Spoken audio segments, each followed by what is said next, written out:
The Star Sport podcast is brought to you by Access Credit Union. Access Credit Union, funding dreams for over 50 years.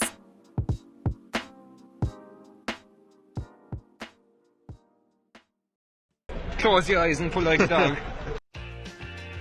And a new Irish record for Phil Healy, 22.99.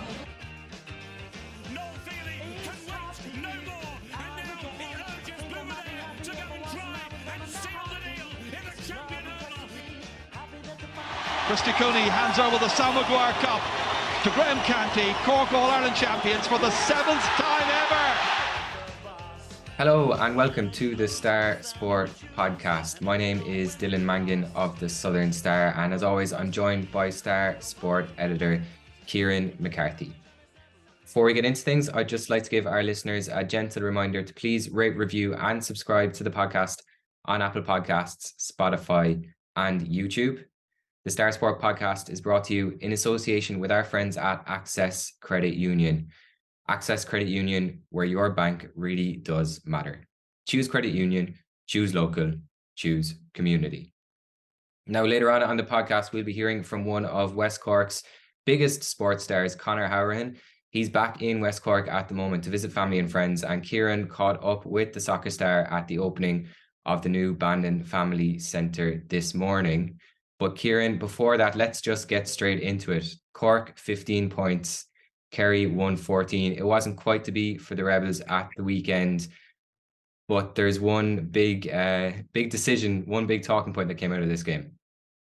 I still contend it was not a penalty, Dylan, and I'm not for changing. I'm not changing my mind. So, yeah, that was the big contentious decision last Saturday. Kerry got a penalty 11 minutes into the second half, and it just changed the complexion of the game because Cork had all the momentum before that stage. They'd kicked for the first 5 points of the second half. They'd closed to within 1 point, and then came the big talking point from the game where I think for a lot of us, we'd forgotten this rule even existed or was brought in a couple of years back. It's where Kerry forward Paul Ganey was fouled outside the square by Sean Powter. But the rule says if the referee can deem it a goal scored opportunity, he can award a penalty, which he did, and Powter got a black card. So it was a double whammy for Cork. I think it was incredibly harsh, really harsh, because you two Cork fellas coming in, Daniel O'Mahony and Brian O'Driscoll as cover. And okay, people are saying it was a goal scoring opportunity, but it would want to be some strike from where he was for him to score a goal, for Ganey to score the goal. It's certainly divided opinion on social media, but this is very much subjective. Like, I was looking at the FA Cup final after the highlights on Saturday night, and United got the penalty against Jack Grealish, and that was subjective, open for debate. Lee Dixon said it was, and Keane said it was. So sport does create these debates, and Páirc Uí Chaoimh on Saturday did create this debate where Kerry folk were happy to take the penalty and take the goal that followed, because it just gave Kerry that boost and that cushion that they needed for the rest of the game. But for Cork, it was a punch in the gut at a time when they were really getting a stranglehold in the game. Yeah, and another person obviously who was very frustrated with the decision was John Cleary, and we actually have a clip that we're going to play now just of Cleary first, and then Kerry manager Jack O'Connor giving their thoughts on the penalty. So obviously Cleary very frustrated, and Jack O'Connor maybe a little bit surprised but definitely grateful to get the decision there. To tell you the truth, I just saw Sean Powter and Paul Ganey coming together. I couldn't make a decision on it, but I watched it inside now last 2 minutes ago, and how there's a penalty is beyond me. If there's a goal stop opportunity, Dan O'Mahony is straight behind him, and Powder came out. The two of them came together, and I think a free at most, but a black card on top of that.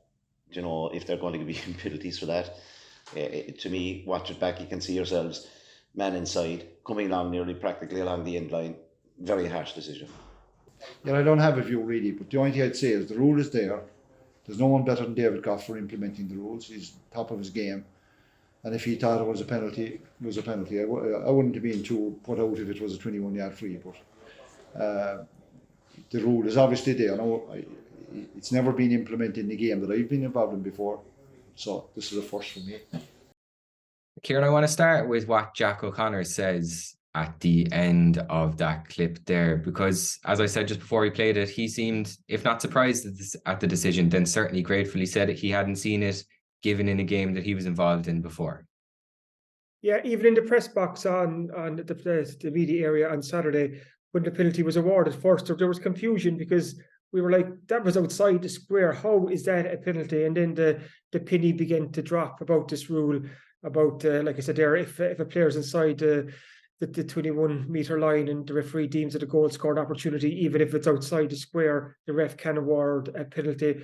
But it's just so rarely used, and it's just almost the consistency of a rule like this. If we look at the game after Dublin-Kildare later that evening, there was almost the exact same replica of that moment in that game, and even it was a more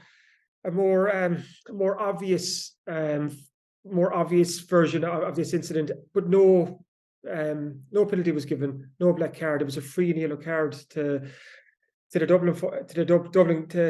So it's just a confusion with this rule. Like it's rarely used. First time I've seen it used. Jack O'Connor said it there. The first time he's seen it used, and that's why I think it's just incredibly harsh on Cork, because it's very much open to the referee's interpretation. Okay, David Goff felt it was a penalty in his eyes, and at the end of the day, he has the final say, and his word goes.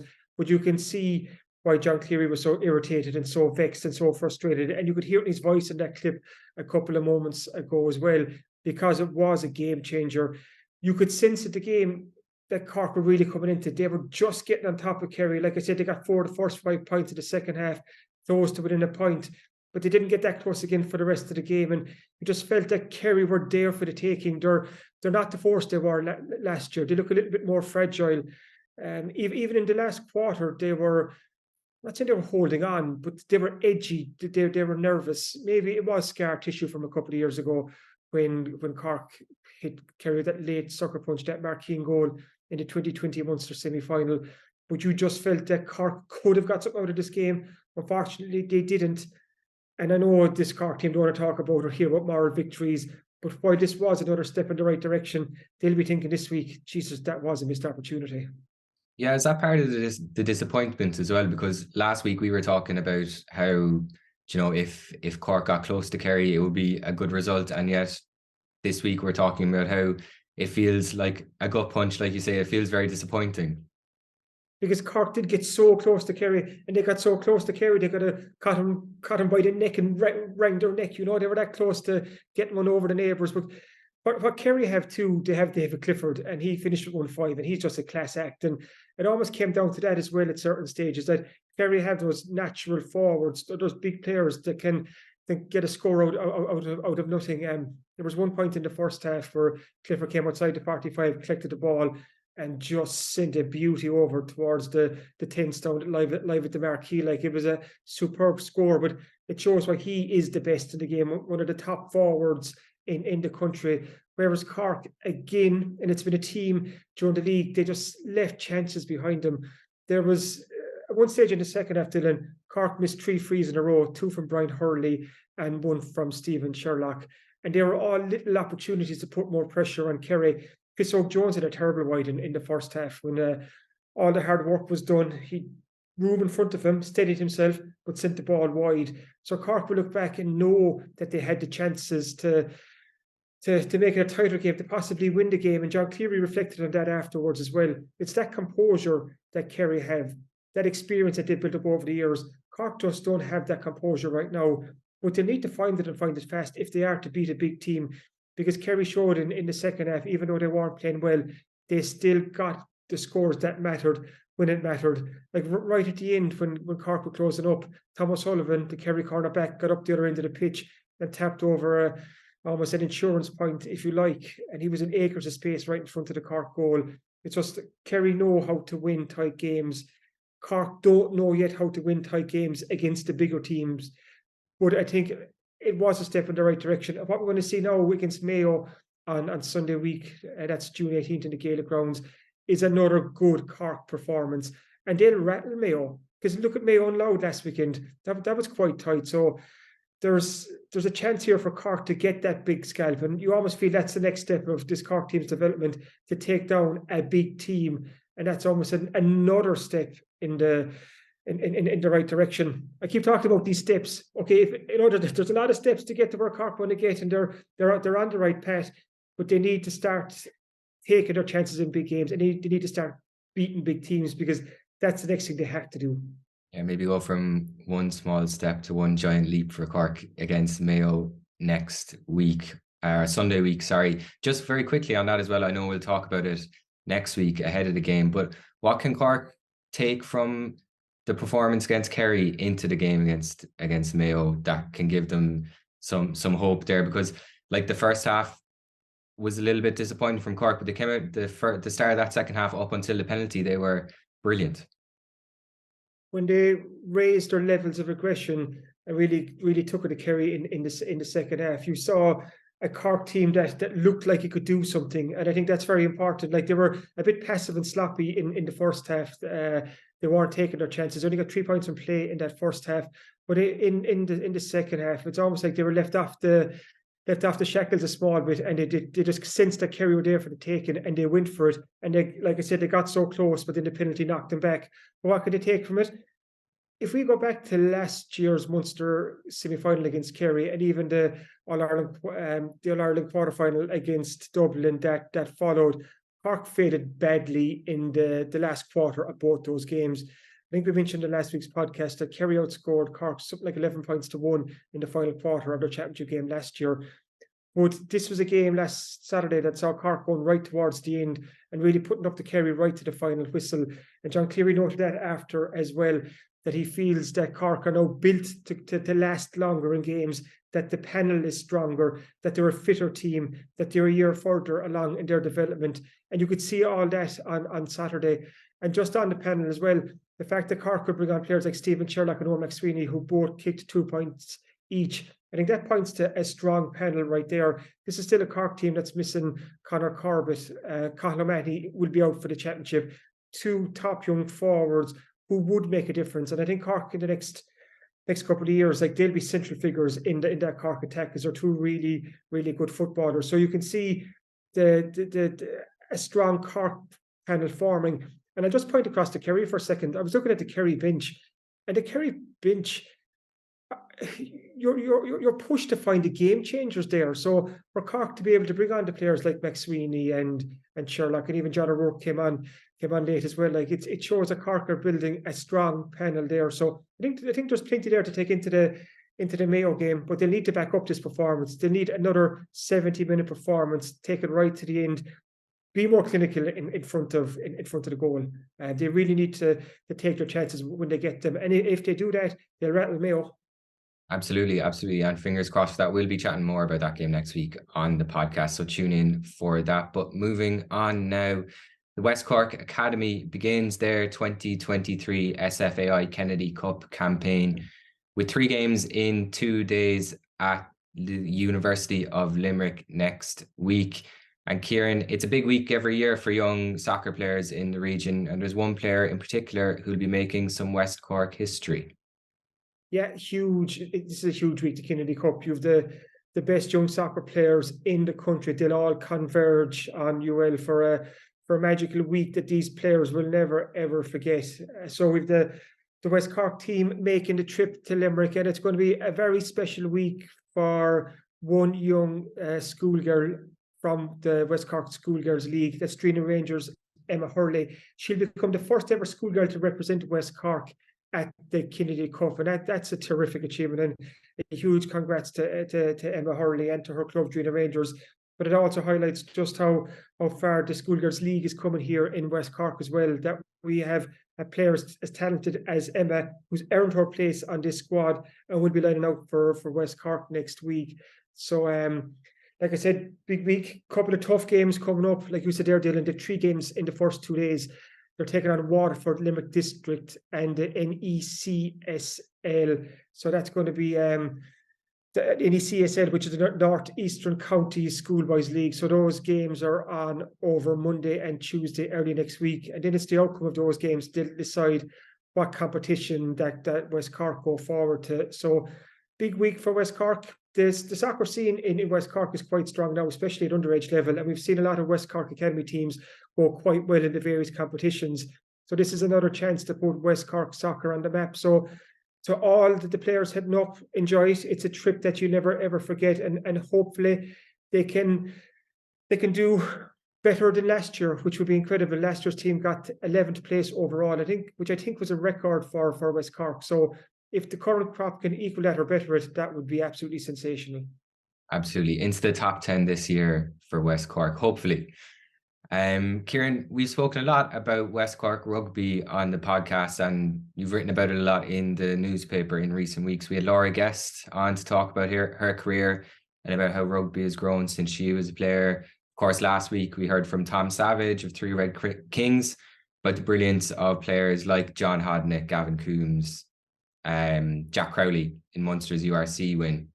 In this week's Star, you're looking at the future of rugby in the region and how Munster's success can catapult the game here to even further heights. Yeah, this is in Thursday Southern Star, and it's going to be well worth checking out. It's a deep dive into the impact that that Munster's URC win will have on rugby locally here in West Cork, because West Cork played such a starring role in Munster's win. Obviously, John Hodnett man of the match, and he got the try. Jack Crowley had another terrific game. Gavin Coombs starting as well. Josh Wycherley came on in the second half. Fineen Wycherley was part of the travelling party as well. So that's 5 West Cork men who play important roles in the Munster team. And these are men from all across this region. Josh and Fineen started off in Bantry Rugby Club. Gavin is Skibbereen Rugby Club. John Hodnett played his rugby with Clonakilty, while Jack Crowley learned his skills and learned how to throw the ball even with Bandon Rugby Club all those years ago. So what I've done, I've spoken to all the various clubs just to get their thoughts on what Munster's win and the West Cork role in that it means for rugby in West Cork. And they're all united in their same opinion. This is great news for rugby in West Cork, and it'll even take it to the next level, because what we have now, Dylan, is we have Munster rugby players who won a major title like the URC, who are from West Cork. So local boys and girls can see what John Hodnett has done, what Gavin Coombs has done, what the Wycherleys, what Jack Crowley has done, and they can see how they've learned their trade here in West Cork and have taken it to the highest of heights. When you think that Jack and Gavin are both in Andy Farrell's Ireland squad for the summer training camp, and both are in with a great chance to go into the World Cup, they're 2 local men. One is from Skibbereen, one is from Inishannon. One played with Skibbereen, one played with Bandon, and look at the heights they're hitting. So I think it's good news for rugby in West Cork, and it's a really good deep dive into the impact of Munster's URC win. So I'll recommend this one on Thursday Star. Yeah, that's our recommended read of the week. Maybe we should start doing that every week. That's this week's recommended read. And the great thing about them as well is the fact that they are so young, like going forward. There'll be years and years of seeing them, hopefully in Munster jerseys and Ireland jerseys to come. We're going to hear now from another West Cork man, Bandon's Conor Hourihane. Kieran, you went over this morning to speak to him at the opening of the Bandon Family Centre. I just want to flag before we play this interview that we had some audio issues with the interview, so apologies for that. It's not too bad, but I just wanted to flag it ahead of time as well. But how was Conor when you met him this morning? Conor's in good form. Delighted to be back home in Bandon for a couple of days. I suppose it's almost one of the, when you're a successful professional footballer like he is, you don't get home as often as you'd like. He always has these week or so, a couple of days every summer when he tries to get back to Bandon. And in fairness to him, he does get back when he can, and it's always nice for Conor to come home. And he was down, like you said, in the Bandon Family Resource Centre to officially open it earlier on Wednesday. So it was a good chance to catch up with him and just reflect on his first season with Derby County, because this was the first time in a couple of seasons where Conor had that continuity that he needs. You know, he'd over 50 games for Derby. He got 6 or 7 goals. He had 10 assists, and it was after to see the Conor Hourihane that we saw a couple of years ago, who got his move to Villa, who did so well as Villa got up to the Premier League. And never forget that Conor Hourihane is the first and only West Cork man to play in the Premier League, and that's an incredible height that he's hit. He's out playing in League One with Derby, and even though it's down a couple of levels from the Premier League, he's still putting in really good performances, and he got on the League One Team of the Year. So we caught up about that, and I also wanted to ask him about his recent omissions from the Republic of Ireland squad. He's hugely proud of being a part of the Irish squad for so many years. He has 36 caps to his name, but in the last couple of squads, he hasn't been part of it. So we spoke about that as well, and to see what Conor can do to get back into that squad. But when we met up this morning, the first thing I asked him was how good it was to be back in Bandon. Yeah, it's amazing. Bringing back 2 daughters now as well when I come back is amazing. Showing them where I went to school or what I did around the town or whatever it may be, or and obviously then for mum and dad, obviously to Nana and Grandad now I suppose is to call them, to look after them and to see them and spend time with them. It's amazing, like special times. Really, really, really is. You're 32 now, Conor. You left Bandon when you were 16. You spent half your life away from this town, but when you come home, you can still see how important you are. You just met a man there who called you a legend, Does it ever kind of resonate with you, the kind of the impact you've had here at home? Probably not, if I'm being honest with you. Probably maybe goes over my head a little bit. I'm obviously very focused and everything at the job at hand, and maybe one day when I retire or whatever it may be, I might look back a little bit more on that. But when I come back here, obviously I get reminded of it, which is nice, of course.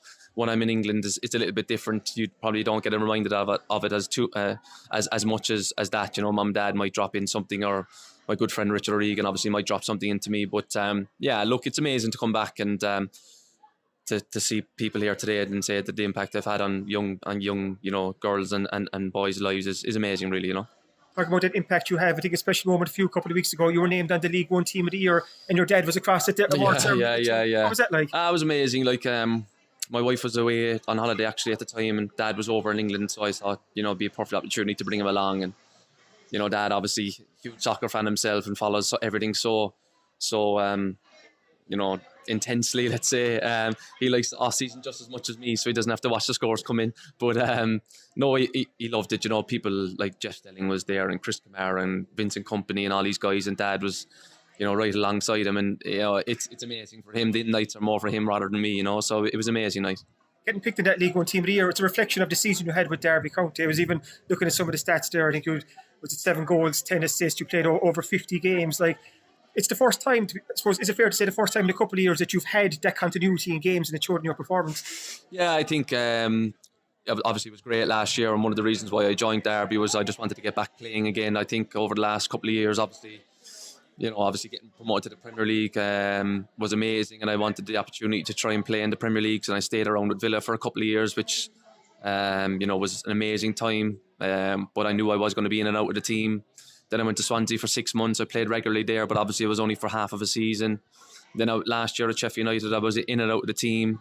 So this year, really, I just wanted to get back to playing regularly for the last couple of years, possibly of my career, whatever it may be. But I thought this year, doing what I did really paid off, and I really enjoyed it. I know it might be at a level where I don't want to be, let's say, but ultimately it was about getting back playing, and I really enjoyed the year, How important was that for you, like you said there, to get back playing regular football? Yeah, it was important. Like you said, when you're so ambitious to get to certain levels, even when you get to the Premier League, that you're going to do everything you can to try and play, but your minutes mightn't be as much as you want. Then, like I said, going to Swansea was a good success for me, but like I said, it was only for 5-6 months of the season, so I played like 25 games or so, which is like half of the number we've just touched on at Derby. I played about the same number last year in the Championship of Sheffield United. So this year now, obviously, you're getting that little bit older. I at the first time in a long time where I had my career in my own hands. I was free agent. I said, right, what do I want to achieve next year? And I just thought, I just want to play at a club that I'm going to play regularly, because I've sacrificed that a little bit to try and get to the level that I did. And it was a season that I really enjoyed. And you got so close to the playoffs, so down to the final day of the season. Yeah. You just missed out to Peterborough. Yeah, we just missed out. Look, if I'm being honest with you, I know it went down to the last game of the season, but it shouldn't have come down to that, really. We kind of threw it away in the games leading up to that. We drew some games that we should have won. We lost some games that we should have drew, and we should have been in the playoffs, really. But look, ultimately, we didn't get there. I know, obviously, it was a bit of heartbreak because obviously we didn't get there come the last day of the season. But if I was being brutally honest with you, it was before that, really, that cost us. Obviously, the summer transfer season now, is it a hope that Derby can get into players so you can mount another push again next year? Yeah, look, that's the plan. as it stands anyway, I'm at Derby for next year. Obviously anything can happen in football. We'll see. But as it stands, I'm at Derby, and hopefully we can recruit well and see how it goes next year. Talk about Ireland for a second. You weren't in the last couple of the squads named by Stephen Kinney. Did Stephen Kinney call you before he named the squad? Yeah. Stephen's been brilliant with me. He's calling me regularly, and we've all. I speak, very highly of Stephen. I know Stephen thinks a lot of me as well. We got a very good relationship. So, look, it's obviously disappointing, but that's something that obviously. The gamble that I took to drop down a level, if I wasn't playing regularly in the championship, would I get in? But I wanted to play every week, right? I have to drop down a level. Will that, sacrifice Ireland a little bit possibly? So it's one of them, it's what you want. And, I think I've been obviously very close by all accounts to get in. But it wasn't to be. But we'll see how that goes over next season again. It's something that I'd love to get back into because obviously it doesn't last forever. But look, we'll see what happens. I've got 36 very proud caps. So if I can get more, great. If not, then I've done all right as well. What were the reasons that Stephen Kinney gave? And I presume the door is still open. Yeah, the door is very much open. Stephen just said, look, there's 4 or 5 midfielders in there playing at a higher level, and that was really it, really. And I respected that decision, of course. And like I said, I've nothing but great words to say about Stephen. He's been great with me since he's taken over and given me many caps. So look, I'll keep the head down and keep working hard, and it'd be great if I could get back in. Like I said, if not, then I've got, like I said before, 36 very proud caps. How much of an ambition is it of yours, Conor, to try and get back into the Ireland squad? Yeah, of course. Yeah, look, if I have another season like I did next year, playing 50 games and getting into the team of the year, then I'll have done the best I can. If that opens a door for me, great. If it doesn't, then it doesn't. So it's one of them that I just need to keep playing well and see what happens. Towards coaching for a second, you're still pushing on with that side of things? Yeah, I am. Yeah, I've got an A licence meeting in Dublin at the end of my time in Bandon for 3 days next week. I'm coaching Bill under 16s next year, which is amazing. So that's a good step in that direction. They train night time, so with me living locally, I can do that. And I got asked would it be interested in me, and I said yes, of course. So from September, I'm coaching the under 16s, which I'm really looking forward to. So it's something that I've got a huge eye on and getting prepared for as much as I can before my career. How excited are you by that challenge to coach a team? Yeah, it's amazing. Obviously, I'm going to be one of a couple of coaches just to be involved in this. I was in and out of Aston Villa. I've got great contacts there still. For the time I was there, I still live locally there. I was in and out there recently over the summer, and they offered me a job of being involved with under 16. So I absolutely jumped at it. It'd be great to for the experience and to have on my CV moving forward. And like I said, I'm trying to do as much as I can off the pitch to get ready for that, for the transition over the next couple of years. Where's this passion for coaching coming from? Is this something you even coming up? Did you always have that kind of desire to say, okay, when I get to the later stage of my career, it's something I want to get involved in? Just obsessed with the game, to be totally honest. Yeah, just really, really obsessed with it. Since I started doing my coaching badges at 29, 30, the B licence and now onto the A licence, it's something that I've absolutely loved. I'm involved in the League Coaches Association in England. We have there's master classes of that at St George's Park during the season, and there are days that I go to and things that you learn and you hear people talk about, and it's just trying to get as much as I can information as possible. And like I said, it's just an obsession with the game that I want to stay in when I finish. And like I said, over the next couple of years, it's something that I'm definitely going to go into. And is it important for you to have that for life after football? Kind of that transition to whenever you hang up your boots in however many years' time, to have that, not a fallback time, but that other exciting kind of chapter? Yeah, for sure. It's before I started my coaching badges, I always kind of what's the word I'm looking for? Kind of never wanted my career to end, kind of thing. I was scared of the finishing line. And now that I've got such passion for coaching and management afterwards, and it's something that I'm looking to get into. Obviously you don't want your career to end, but it's a finishing line that I'm not as fearful of anymore, because I know hopefully that there's an exciting chapter after that as well. You have a lot of friends in Bandon FC here. Have they put in a call to bring you back home to start coaching? Not yes. Obviously, my very close friend Richard obviously is the chairman there, so he always on the phone for a favour here and there. But no, nothing to do with coaching. But look, it's a club fun to my heart, of course, and anything I can do through Richard is something that I always do.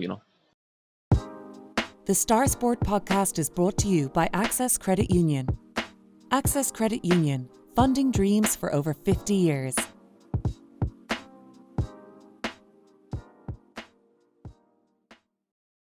Welcome back to the Star Sport podcast. And Kieran, now we're going to have a quick look at what's coming up in this week's Southern Star Sport. What can readers look forward to? We already flagged it in the big rugby read, so that's well worth checking out.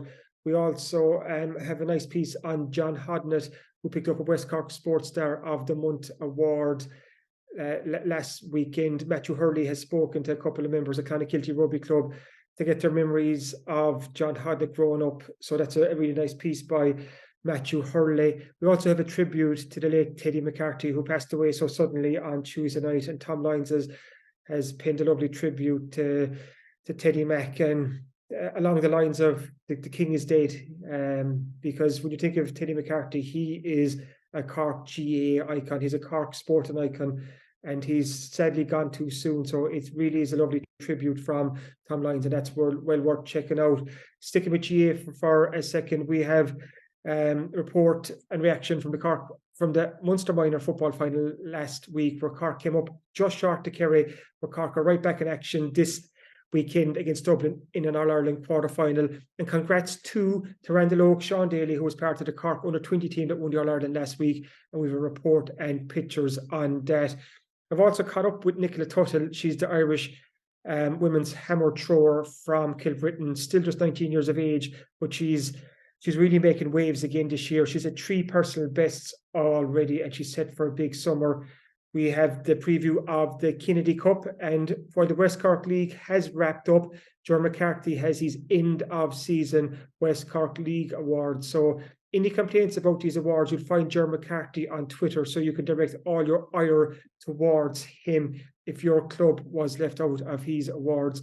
We also have a page of pictures from the West Cork Academy Schoolboys and Schoolgirl Soccer Awards that were held in Bandon last weekend, and we've loads more besides that. Fiona Everard picked up an athletics award.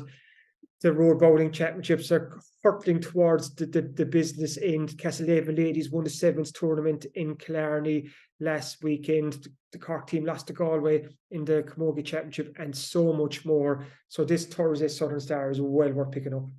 As always, it is. And I just want to flag as well that the entries have been flying in for West Cork's cutest pet. So if you have a cute pet of any kind, it doesn't matter, dog, cat, cow, fish, anything, get your entry in. The entry form will be in this week's paper as well, and details are on our website there too.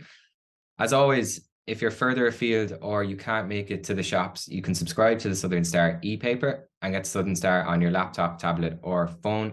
So just head to subscribe.southernstar.ie, enter your details, and you'll get an exact replica of the newspaper for less than €2 per week. As always, thanks for listening to the Star Sport podcast, and thanks again to our sponsors at Access Credit Union. If you enjoyed this, please remember to rate, review, and subscribe to the podcast wherever you get yours, and we'll be back again next week. Thanks for listening.